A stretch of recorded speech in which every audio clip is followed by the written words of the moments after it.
اور وہ کیا کہہ رہا ہے؟ ما غرک بربک الکریم، دیکھ میں تیرا رب لگتا ہوں، اور آگے لفظ الذی خلقک، میں تیرا خالق لگتا ہوں۔ ذرا اس لفظ کے اندر اترنے کی کوشش کیجیے۔ رب بندے سے اپنے رشتے بیان کر رہا ہے کہ میں تیرا رب بھی لگتا ہوں اور میں تیرا خالق بھی لگتا ہوں، اور تو مجھے چھوڑ دیا کہ جو تیرا خالق ہے۔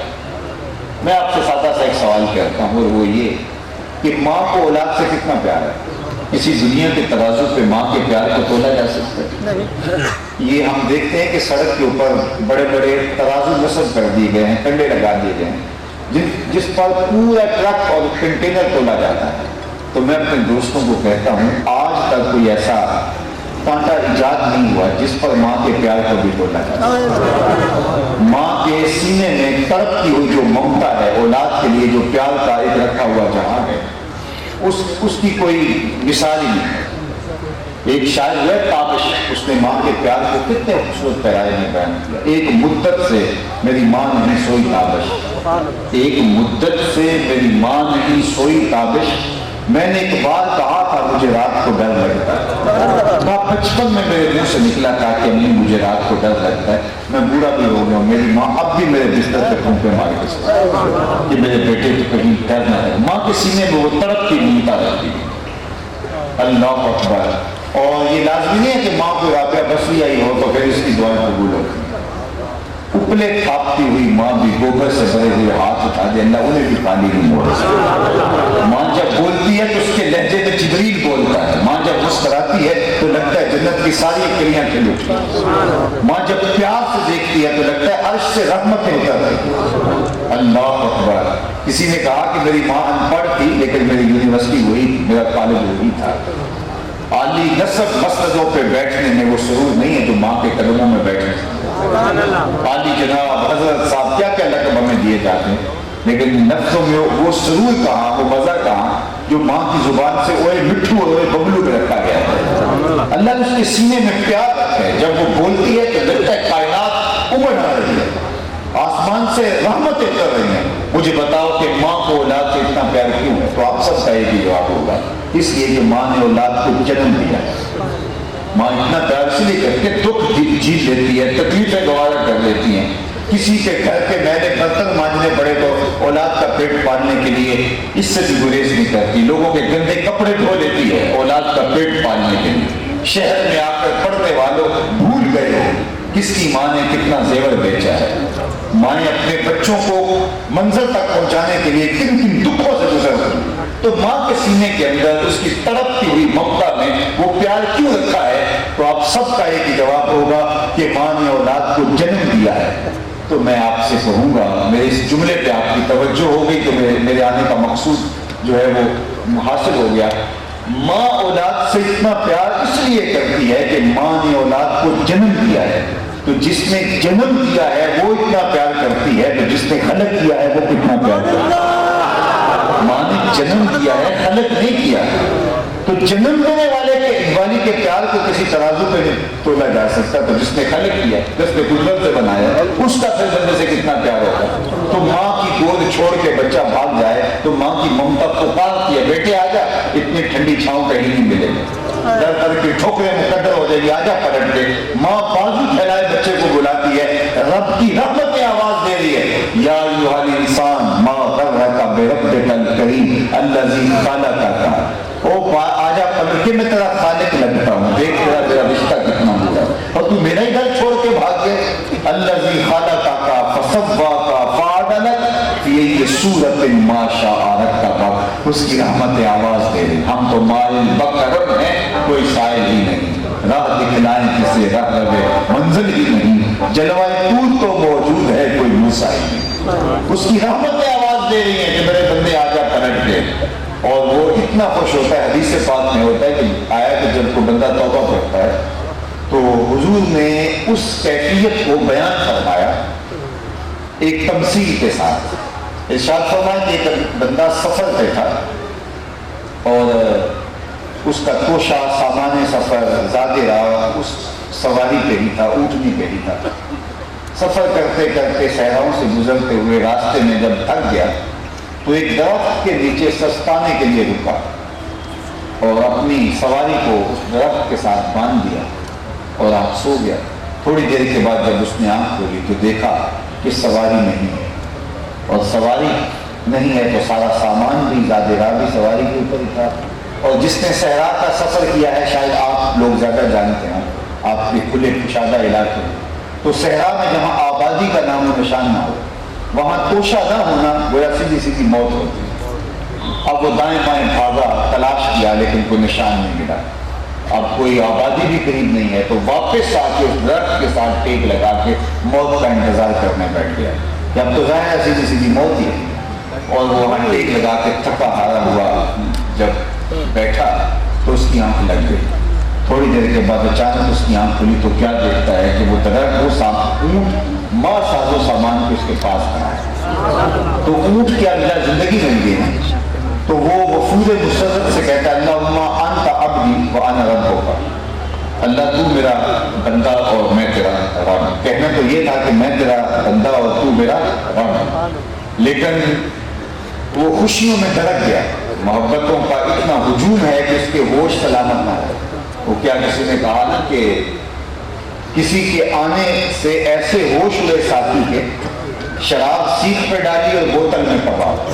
کہنا تو یہ تھا کہ انا عبدی و انت ربک، انت ربی و انا عبدک، لیکن وہ کہتا ہے کہ انت ربی انت عبدی و انا ربک، میں تیرا رب اور تو میرا بندہ۔ جب بھی تیری قربت کے امکان نظر آئے ہم اتنے خوش ہوئے کہ پریشان نظر آئے، اس کے ہوش ہو گئے۔ تو حضور نے فرمایا صحابہ بتاؤ وہ بندہ کتنا خوش ہوا کہ خوشیوں میں دھڑک گیا ہے، اور اس کی زبان کی خوشیوں کے وفود میں اس کا ساتھ نہیں دے رہی، کہنا کچھ تھا بول کچھ رہا ہے، تو بتاؤ کتنا خوش ہوا۔ تو صحابہ نے کہا حضور انتہا ہوگی، بہت خوش ہوا۔ فرمایا جب کوئی بندہ پلٹ کے مالک کی دہلیز پہ آتا ہے، توبہ کرتا ہے، اللہ اس سے بھی زیادہ خوش ہوتا ہے کہ میرا بندہ واپس آ گیا میرے دہلیز پہ آ گیا۔ تو وہ کتنا کریم ہے، اس کی تو صفت ہے کہ وہ کریم ہے۔ ماں کر رہا تھا بے دے کر کے کریم کا دروازہ چھوڑ گیا ہے، کوئی سخت گیر تو تھا نہیں، وہ تو کریم تھا، اس کی دہلیز چھوڑ گیا ہے۔ یہ مرنے والے ہمارے لیے سامان ہی کرتا ہے۔ امام غزالی نے لکھا، امام غزالی لکھتے ہیں کہ اللہ نے مرنے والوں کے ذریعے سے پسماندگان پر احسان کیا۔ سوال کھڑا ہو گیا کہ حضرت ان پر احسان کیسے، جس کا جوان بیٹا چلا گیا، وہ تو صدمے سے دو چار ہے، یہ تو انہیں پوچھیے کہ یہ کس کرب سے گزر رہے ہیں، نور نظر آنکھوں سے جدا ہو گیا، گھر کے اندر رونق تازگی فرحت، ایک دم اندھیرا چھا گیا، یہ تو کوئی ان سے پوچھے۔ لیکن امام غزالی کہتے ہیں اللہ نے مرنے والوں کے ذریعے پسماندگان پر احسان کیا۔ تو امام غزالی سے پوچھا گیا احسان کس معنی میں ہے؟ یہ تو اس سے پوچھو جس کا باپ چلا گیا، اس سے پوچھو جس کا بیٹا چلا گیا، اس سے پوچھو جس کا لخت جگر چلا گیا، اس سے پوچھو جس کا بھائی جدا ہو گیا، زندگی اجاڑ ہو جاتی ہے، اور آپ کہتے ہیں احسان ہوا۔ تو حضرت امام غزالی فرماتے ہیں احسان بڑی معنی کہ اللہ نے مرنے والے کی موت کو اس کے لیے عبرت بنایا، اور اگر اس کی موت کو اس کے لیے عبرت بنا دیتا تو یہ کیا کر سکتا ہے؟ تو گویا کہ جو لوگ ہم سے جدا ہوتے ہیں، ہم سے اٹھتے ہیں، ہم سے جو ہے وہ رخصت ہو جاتے ہیں، قبروں میں اتر جاتے ہیں، یہ ہمارے لیے ایک اور موقع ہوتا ہے سمجھنے کا۔ یہ جھنجھوڑتے ہیں، یہ شکستہ قبریں، یہ اٹھتے ہوئے جنازے، یہ ہجوم سے بچھڑتے ہوئے لوگ، اور یہ سب کچھ ہمارے لیے اللہ نے رکھا ہے۔ اللہ اگر چاہتا تو جس طرح قیامت ایک بار قائم ہوگی تو موت بھی ایک بار قائم ہو جائے گی، جس طرح پہاڑ ایک دم فنا ہو جائیں گے، آسمان ایک دم لپیٹ لیے جائیں گے، زمین ایک دم جو ہے وہ اور پانی ایک دم ان کو آگ لگ جائے گی، اور زمین ایک دم ہموار ہو جائے گی، تو اللہ ایسا بھی کر سکتا تھا۔ جتنے لوگ پیدا کرنے تھے ایک دم پیدا کر دیتا اور ایک دم ان کی موت ہوتی، لیکن لوگ پیدا بھی ہوتے ہیں اور لوگ ہم سے بچھڑتے بھی ہیں۔ تو اس پر علماء نے بڑی خوبصورت گفتگو کی ہے، کہا کہ اگر ایسا ہوتا تو لوگ موت کا انکار کرتے، جس طرح کتنے لوگ ہیں کہ جو معاد کا انکار کرتے ہیں، وہ کہتے ہیں کہ مرنے کے بعد اٹھائے جائیں گے۔ وہ ایسے مکہ تو ڈٹ کے کہتے ہیں، سورہ یاسین کا آخری حصہ دیکھ لیجیے، وَضَرَبَ لَنَا مَثَلًا وَنَسِیَ خَلْقَهُ قَالَ مَنْ يُحْيِي الْعِظَامَ وَهِيَ رَمِيمٌ۔ تو آپ کی بیان کرتا ہے اور اپنی تخلیق کو بھول گیا ہے، اور حضور آپ کے پاس آ کے کہتا ہے کہ ہم جب اتنے شکستہ ہو جائیں گے، ہڈیاں ہماری مٹی میں دھل جائیں گی، تو کیا دوبارہ اٹھائے جائیں؟ یہ نضر بن حارث تھا، بہت بڑا کافر، اور وہ کہیں سے قبرستان سے پرانی ہڈی اٹھا لایا اور حضور علیہ السلام کے سامنے کھڑا ہو گیا اور ایسے ہڈی کو توڑتا تھا، اس کے ریزے زمین پہ گرتے تھے اور 7 سوال پوچھتا تھا، ان ہڈیوں کو زندہ کون کرے گا جو اتنی پوسیدہ ہو گئی ہیں کہ میرے ہاتھوں کا لمس بھی گوارا نہیں کر پاتی، گر جاتی ہے؟ تو آپ کہتے ہیں کہ مرنے کے بعد اٹھائے جائیں گے، تو ان ہڈیوں کو کون زندہ کرے گا؟ وَضَرَبَ لَنَا مَثَلًا وَنَسِيَ خَلْقَهُ قَالَ مَن يُحْيِي الْعِظَامَ وَهِيَ رَمِيمٌ۔ ان ہڈیوں کو کون زندہ کرے گا جب یہ اتنی وسیدہ ہو گئی؟ اب جواب سنیے، اللہ اکبر، قرآن تو پھر قرآن ہے۔ یہ سوال کرتا ہے، ہڈی توڑتا ہے، اس کے ریزے زمین پہ گرتے ہیں اور کہتے ہیں ہڈیوں کو کون زندہ کرے گا؟ اب جواب آیا، قُلْ یحییھا الذی انشأھا اول مرہ وہو بکل خلق علیم۔ اے محبوب فرما دیجئے اب تو پھر بھی بکھرا ہوا میٹیریل ہے، جب ہڈیاں بھی نہیں تھی جس نے انسان بنایا جوڑ کے بھی بنا دیا۔ اب تو میٹیریل موجود ہے، اس وقت مادہ بھی نہیں تھا، نقشہ بھی نہیں تھا۔ هل اتى على الانسان حين من الدهر لم يكن شيئا مذکورا، یہ قابل ذکر چیز بھی نہیں تھا، تو اس کو تخلیق کیا، اس کو بنایا اور اس کو نقشہ دیا، آنکھوں میں روشنیاں رکھی، کانوں میں شنوائی کی طاقت، زبان میں گویائی کی قوت، اس کو دھڑکتا ہوا دل دیا، اس کو کیا کچھ نہیں عطا کیا۔ تھا تو یہ مٹی کا پودا اور ایک وقت مٹی بھی نہیں، تو آج تو میٹیریل موجود ہے، بکھر گیا ہے۔ جب میٹیریل بھی نہیں تھا اس وقت بھی ہم نے اس کو بنا دیا، تو اس کو جوڑ کے بنانا ہمارے لیے کیا مشکل ہے۔ اللہ اکبر۔ تو موت کا لوگ انکار اس لیے کرتے ہیں کہ اٹھتے ہوئے لوگوں کو دیکھا ہے، موت کا انکار اس لیے نہیں ہوتا کہ مرتے ہوئے لوگوں کو دیکھیں۔ تو اگر اللہ تعالیٰ جل شانہ تمام لوگوں کو یکبار بھی مار دیتا تو پھر لوگ موت کا انکار کر رہے ہیں تو موت کا بھی انکار کرتے۔ تو موت گویا اللہ تعالیٰ کی طرف سے ہمارے لیے انعام ہے کہ جو ہمارے اندر سے ہمارے لوگ بچھڑتے ہیں، اگر یادداشتوں پہ زور دیں تو کتنے بچپن کے ساتھی، کتنے رشتہ دار، کتنے گلی محلے کے بزرگ جو تھے اور آج نہیں ہیں، تو موت کا تو انکار ہی نہیں ہو پاتا۔ اور ہم ایک لمحے کے لیے سوچتے ہیں، بالخصوص جب جوان میت ہوتی ہے اس وقت تو پھر سانسیں رکنے لگتی ہیں کہ نہ جانے ہم کب چلے جائیں۔ تو یہ ہمارے لیے اللہ تعالیٰ نے عبرت کا موقع رکھا ہے۔ اللہ تعالیٰ جل شانہ کی بارگاہ میں بس صحیح میں طلب دعا ہے کہ اللہ مرحوم بچے کو کروٹ کروٹ جنت کی بہاریں عطا فرمائے، اور ان کے والدین کو، بھائیوں کو، والدہ مرحومہ کو، والد گرامی کو، خاندان کے دیگر لوگوں کو اللہ اپنی جناب سے صبر عطا فرمائے، اور میرے اور آپ کے لیے بھی کہ اللہ ہم سب کو اپنی اخروی زندگی کے لیے اچھے اعمال بجا لانے کی توفیق۔ آج ہیں کوئی نہیں پتا کل ہوں گے کہ نہیں۔ فرمایا گیا موت اور زندگی کے بارے میں کیا خیال ہے؟ تو ایک شخص نے کہا حضور فجر کی نماز پڑھی ہے، پتہ نہیں ظہر پڑھ سکیں گے یا نہیں۔ کہا میری صحبت میں بیٹھ کے اور اتنی لمبی امیدیں لگائے بیٹھے۔ کہا ظہر پڑھی ہے، پتہ نہیں اثر پڑھ سکیں گے یا نہیں۔ کہا یہ بھی ٹھیک ہے۔ ایک بولا اثر پڑھی ہے، پتہ نہیں مغرب پڑھ سکیں گے یا نہیں۔ کہا یہ بھی لمبی امیدوں کی باتیں۔ تو عرض گزار ہوا ایک صاحب، جناب ایک رکعت پڑھی ہے، پتہ نہیں دوسری رکعت بھی پڑھ سکتے ہیں۔ فرمایا یہ سب تمہارے منہوں کی باتیں ہیں، میں تو کہتا ہوں ایک طرف سلام پھیرا ہے، پتہ نہیں دوسری طرف سلام پھیرا۔ کہتے ہاتھوں سے نکل گیا۔ ابھی تو سبزی والی دکان پہ دیکھا تھا، ابھی تو میری فون پر بات ہوئی، ابھی تو کل میں موٹر سائیکل پہ جاتے ہوئے دیکھا تھا، لیکن ہاتھوں سے لوگ نکل جاتے ہیں۔ زندگی بہت بے اعتبار ہے، تو اصل زندگی آخرت کی زندگی۔ اس لیے خندق کھودتے صحابہ پر جب پیار آیا تو یہی کہا اللہم ان العیش عیش الاخرہ فاغفر للانصار والمہاجرہ۔ اللہ زندگی تو آخرت کی زندگی ہے، میرے انصار کو بھی بخش دے، میرے مہاجروں کو بھی۔ آج موقع ہے، کل نہیں ہوتا۔ آج اس موقع کو غنیمت سمجھ لیجیے۔ ایک فقیر تھا، وہ بازار میں نکل آیا اور لوگ کام کاج میں لگے ہوئے ہیں، تو اس نے ان کو کہا توبہ کر لو، اللہ کی طرف رجوع کرو۔ انہوں نے الٹا اس کا مذاق اڑایا۔ فقیر وہاں کھڑا ہو رہا تھا، تو بندہ گزرا تو اس نے کہا کہ بابا کیوں رو رہے ہو؟ کسی نے کوئی تنگ کیا ہے، مارا ہے؟ کہا نہیں بس ان کے رویے میں تڑپا دیا ہے تو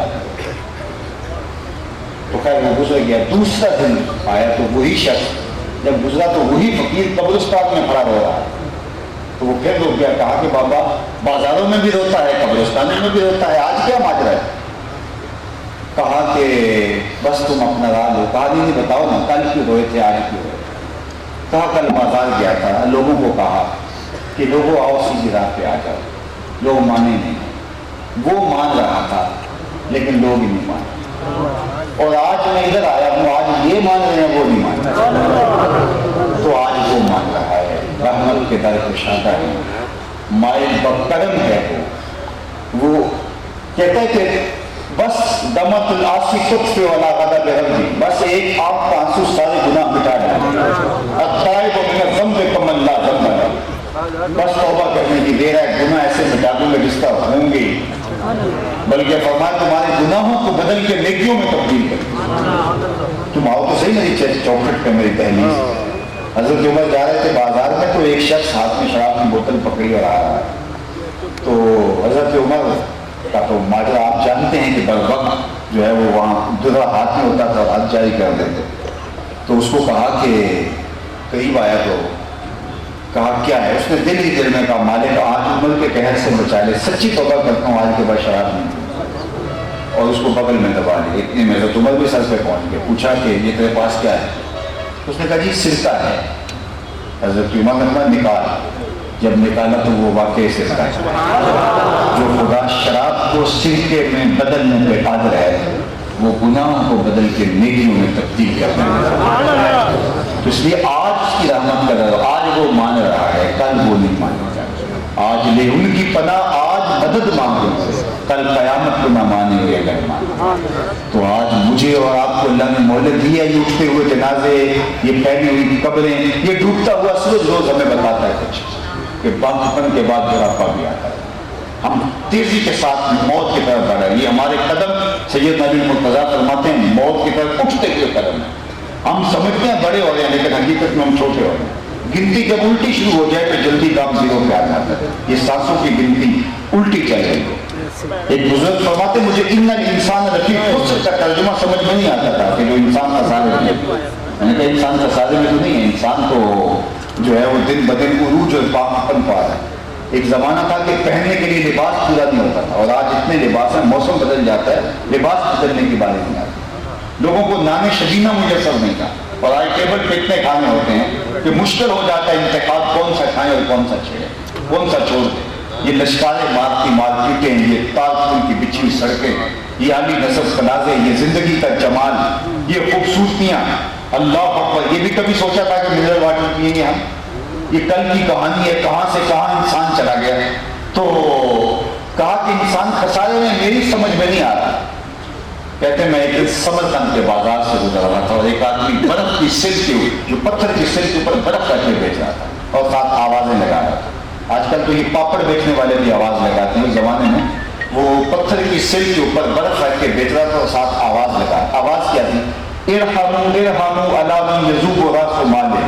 او گزرنے والوں میرے پہ ترس کھاؤ، مجھ سے برف لے کے جاؤ، میں ایسا تاجر ہوں جس کا راس المال پگھل کھا جائے، کہتے میرے قدم رک گئے، اور میں نے اس کو کہا مجھے ان الانسان لفی خسر کا ترجمہ سمجھ میں آ گیا، برف ایک ایسا سودا ہے جو گاہک کا انتظار نہیں کرتا، آپ پیٹرول بیچتے ہیں تو ہو سکتا ہے کہ چھیڑ کے اوپر چلا جائے، پڑا پڑا کروڑوں میں فائدے میں چلے جائیں، لیکن برف کل مہنگی بھی ہوگی تو کل برف ہی نہیں ہوگی، تو برف کو فوری بیچنا پڑتا ہے، یہ مچھلی کو بھی جلدی بیچنا پڑتا ہے کہ یہ پھر باسی ہو جائے، اس کی قیمت نہیں رہتی، تو یہ کہا جاتا ہے مچھلی منڈی بنی ہوئی ہے، تو مچھلی منڈی اس لیے ہے کہ وہ چاہتے ہیں جتنی جلدی بک جائے، اس لیے شور ڈال رہے ہوتے ہیں، تو کچھ چیزیں ہوتی ہیں ان کو فوری بیچنا ہوتا ہے، تو وہ برف والا کہا تھا لوگوں مجھ سے برف لیتے جاؤ، ایک ایک ڈن لیتے جاؤ، کوئی درہم، کوئی دینار، کوئی اناج، کوئی پالچا جات اس کے بدلے میں دے دو، کیونکہ میں ایک ایسا تاجر ہوں جس کا راس المال پگھلتا جا رہا ہے، میں یذوب راس المال، میں تاجر ہی ایسا ہوں جس کا راس المال پگھلتا جا رہا ہے، کہتے ہیں جب اس نے آواز لگائی تو میرے قدم رک گئے،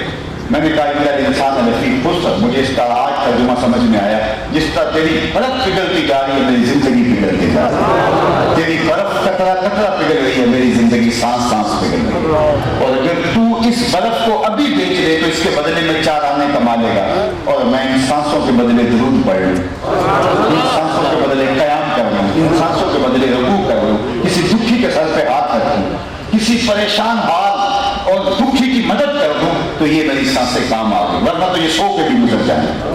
تو خوش نصیب وہ شخص ہے جو اپنی زندگی کی قیمت کو جانتا ہے، سب سے قیمتی اثاثہ جو ہمیں دیا گیا ہے وہ سانس ہے، وہ وقت ہے، وہ زندگی ہے۔ امام شافعی فرماتے ہیں مجھے فقیروں کی 2 چیزوں نے بڑا نفع دیا ہے، اور وہ بہت بڑے عالم ہو کے حضرت بشر حافظ کے پیچھے دوڑتے تھے. تو کسی نے کہا کہ تم اتنے بڑے عالم ہو اور بشر حافظ سے کیا ڈھونڈتے ہو؟ تو آپ نے فرمایا کہ یہ امام احمد بن حنبل نے کہا، فرمایا کہ احمد بن حنبل جس رب کو مانتا ہے بشر حافظ رب کو جانتا نہیں. تو شافعی علیہ الرحمہ فرماتے دو چیزوں نے بڑا نفع دیا. ایک تو صوفیاء کا یہ قول کہ الوقت سیف قاتل، وقت کاٹ دینے والی تلوار ہے. اگر تم وقت کو تم کاٹو گے تو اپنی مرضی سے کاٹو گے، ورنہ وقت تمہیں کاٹ لے گا. اور دوسری صوفیاء کی بات نے مجھے یہ نفع دیا کہ اپنے آپ کو نیکی میں مشغول کر لو، ورنہ شیطان اور نفس تمہیں برائی میں مشغول کر دے. تو اپنے آپ کو اس طرح سے تانا بانا بن لو اپنے گرد کہ تم خیر کے کاموں سے ہی فرصت نہ پاؤ، ورنہ شیطان اور نفس تمہیں مشغول کر دے گا گناہ کے کاموں میں. قیمتی گھڑیاں جو موتیوں سے بھی زیادہ قیمتی ہیں برباد ہوتی چلی جائیں گی. تو اللہ نے یہ ودیت کی ہیں سانسیں، یہ زندگی دی ہے، اس زندگی کو غنیمت جانو، آخرت کے لیے گزارو. آج موقع ہے، کل نہیں ہوگا. آج وہ مان رہا ہے اور کل وہ نہیں مانے گا.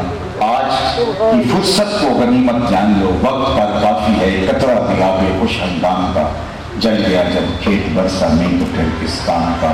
میری دعا ہے بارگاہ یزدی میں کہ ہمارے میزبان عالی مرتبت کو اللہ توفیق صبر عطا فرمائے. ہمارے ختم نبوت کے عظیم مبلغ جنہوں نے اپنی شبانہ روز کوششوں سے کتنے قادیانیوں کے سینوں میں ایمان کا چراغاں کیا اور اپنا سارا شباب اور شباب کی ساری جولانی اس راستے میں لگا دی. تو انہوں نے مجھے بتایا کہ ہمارے میزبان محترم جناب پیر عثمان غنی صاحب ان کے ساتھ جو ہے وہ کشاں چلتے ہیں اور ان کے ہم سفر ہیں. اللہ اس کی بھی کو بہتر جزا اور صلہ عطا فرمائے.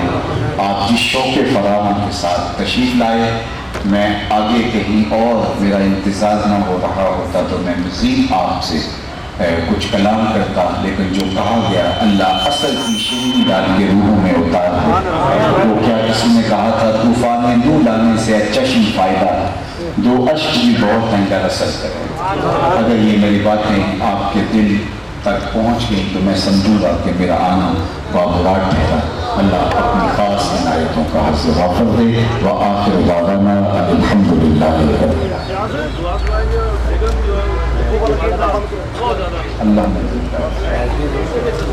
الحمدللہ رب العالمین والصلاة والسلام علی اشرف الانبیاء والمرسلین. اللہ تیری بارگاہ میں اتنے لوگوں کی پرخلوص آمین کے ساتھ التجا پیش کی جا رہی ہے کہ ہمارے میزبان عالی مرتبت کے جوان سال بیٹے کی مغفرت فرما. اللہ ان کی قبر کو وسیع، کشادہ، منور، خوشبودار اور ٹھنڈا کر دے. پسماندگان کو توفیق صبر عطا فرما. والد گرامی کو، بھائیوں کو، بالخصوص ممتا کی ماری ہوئی ماں اس وقت جس طرف سے، جس تکلیف سے اور بیٹے کی جدائی سے جس لوگوں کی آمین کے ساتھ تیری بارگاہ میں دعا ہے، اس بچھڑے ہوئے بچے کی دکھی ماں کو صبر عطا فرما. اللہ اس کے دل پر صبر کا پہاڑ رکھ دے. جتنی بڑی تکلیف آئی، جتنی بڑی آزمائش آئی، امتحان اور ابتلا ہے، اللہ اتنا بڑا صبر عطا فرما.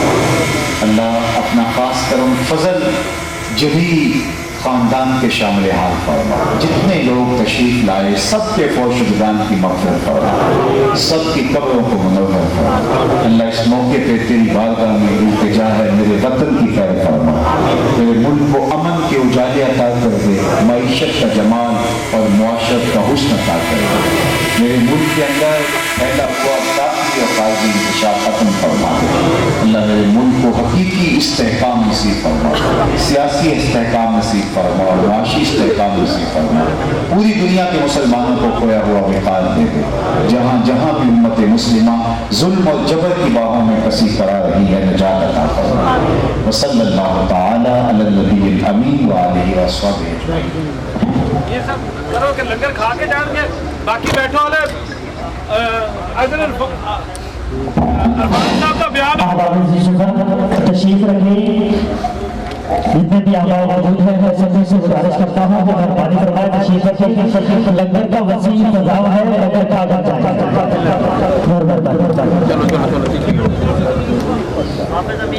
أعوذ بالله من الشيطان الرجيم بسم الله